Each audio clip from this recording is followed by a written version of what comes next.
Hello and welcome everyone. आज हम discuss करेंगे सोइल साइंस का एक topic mechanism of nutrient transport to plants. इसका मतलब क्या हुआ, प्लांट्स जो हैं वो सोइल में उपस्थित डिफरेंट टाइप के न्यूट्रिएंट्स, फिर चाहे वो माइक्रो न्यूट्रिएंट्स हो या मैक्रो न्यूट्रिएंट्स हो या फिर कोई फंक्शनल न्यूट्रिएंट हो, जितने भी डिफरेंट टाइप के न्यूट्रिएंट्स होते हैं उनको प्लांट सोइल से एब्जॉर्ब करता है।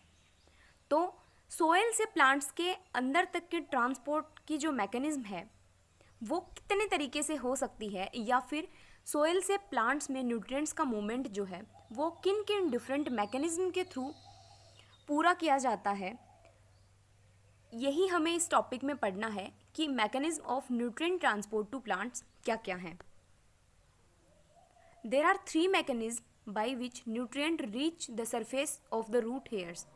तीन ऐसी प्रोसेसेस या तीन ऐसी मैकेनिज्म हैं जिनके थ्रू सोइल में उपस्थित जो न्यूट्रिएंट्स होते हैं वो प्लांट की रूट की सरफेस के रूट हेयर्स के पास तक जाते हैं, क्योंकि जो रूट हेयर्स होते हैं वही न्यूट्रिएंट्स को एब्जॉर्ब करने का काम करते हैं और उसके बाद ये पूरे प्लांट में एक्टिवली डिस्ट्रीब्यूट हो जाते हैं। तो ये तीन मैकेनिज्म है। First is root interception, second is mass flow and third is diffusion.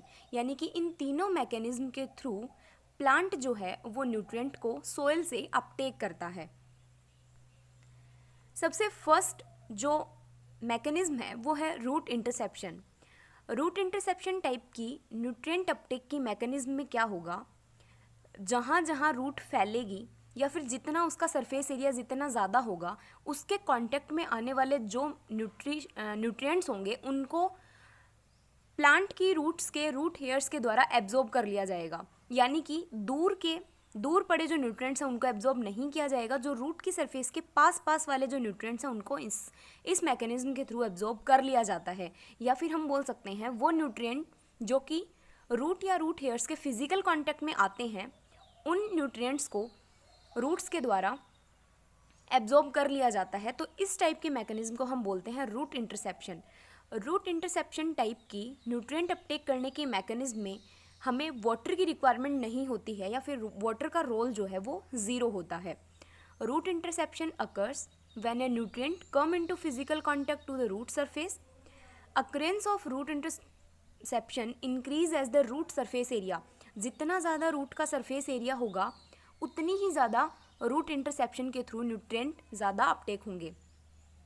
Root interception जो है, अब वो उसकी सहायता से कौन कौन से जो न्यूट्रिएंट्स हैं उनको एब्जॉर्ब किया जा सकता है या अपटेक किया जा सकता है। तो वो मेनली है कैल्शियम, फॉस्फोरस और कुछ अमाउंट में मैग्नीशियम और जिंक को रूट इंटरसेप्शन के थ्रू अपटेक किया जा सकता है।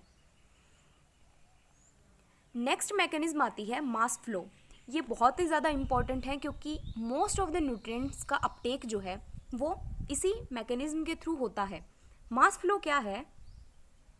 सबसे पहले मास फ्लो वर्ड का हम मीनिंग समझते हैं। मास मतलब बहुत ज़्यादा मात्रा में, फ्लो मतलब बहना, यानी कि कुछ ऐसा सब्सटेंस होगा जो कि बहुत ज़्यादा मात्रा में बहेगा, उसके थ्रू जो न्यूट्रिएंट्स हैं वो प्लांट अपटेक करेगा, तो उसे ही हम बोल देंगे सिंपल लैंग्वेज में मास फ्लो। और अगर साइंटिफिकली लैंग्वेज में बोला जाए तो सोइल में उपस्थित वाटर जो है वो मूव करता है। तो वाटर में न्यूट्रिएंट्स घुल के या फिर डिज़ोल्व होके वाटर के साथ जब प्लांट की रूट्स के द्वारा अपटेक किए जाते हैं तो उसी मेथड को बोला जाता है mass flow method. Mass flow occurs when nutrients are transported to the surface of roots by movement of water in the soil. यानी कि सोइल में वाटर के मूवमेंट के थ्रू अगर प्लांट्स न्यूट्रिएंट्स जो हैं डिफरेंट टाइप के उनको एब्जॉर्ब कर रहे हैं तो उस मेथड को हम बोलते हैं मास फ्लो मेथड। अब मास फ्लो मेथड में क्या है, पानी का रोल है सबसे ज़्यादा, वाटर अपना रोल प्ले कर रहा है। अगर वाटर कम हुआ तो जो न्यूट्रिएंट अपटेक करने की मैकेनिज्म है वो भी कम होगी, न्यूट्रिएंट कम अपटेक किए जाएंगे। तो जैसे मास फ्लो डिक्रीज होगा, किसके साथ, सोइल में अगर वाटर कम हुआ तो मास फ्लो भी कम हो जाएगा, क्योंकि मास फ्लो जो है वो वाटर पे डिपेंडेंट है, जबकि हमने जो पहले मैकेनिज्म पढ़ी थी रूट इंटरसेप्शन वो वाटर के ऊपर डिपेंडेंट नहीं थी। The rate of water flow governs the amount of nutrient that are transported to the root surface. इस मास फ्लो के through generally most of the nutrients जो होते हैं वो प्लांट अपटेक करता है। तो क्वेश्चन बनता है कि जो सारी मैकेनिज्म होती हैं न्यूट्रिएंट अपटेक करने की प्लांट्स के द्वारा, उनमें से सबसे ज़्यादा न्यूट्रिएंट्स जो है वो किस मैकेनिज्म के थ्रू अपटेक किए जाते हैं? तो इसका राइट आंसर होगा मास फ्लो के थ्रू।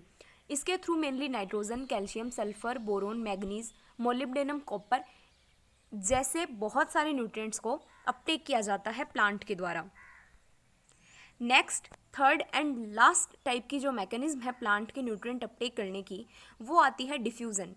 डिफ्यूज़न का क्या मतलब है? हम सिंपल लैंग्वेज में भी पढ़ते हैं कि जब किसी आयन की कंसंट्रेशन ज़्यादा होगी सोइल में किसी एक पर्टिकुलर प्लेस पर, तो वो अपनी हायर कंसंट्रेशन से लोअर कंसंट्रेशन की तरफ मूव करेगा। तो इस प्रकार की एक्टिविटी से जब प्लांट्स को जो न्यूट्रिएंट्स हैं वो अपटेक किए जाते हैं, तो उसे हम बोल देते हैं डिफ्यूज़न।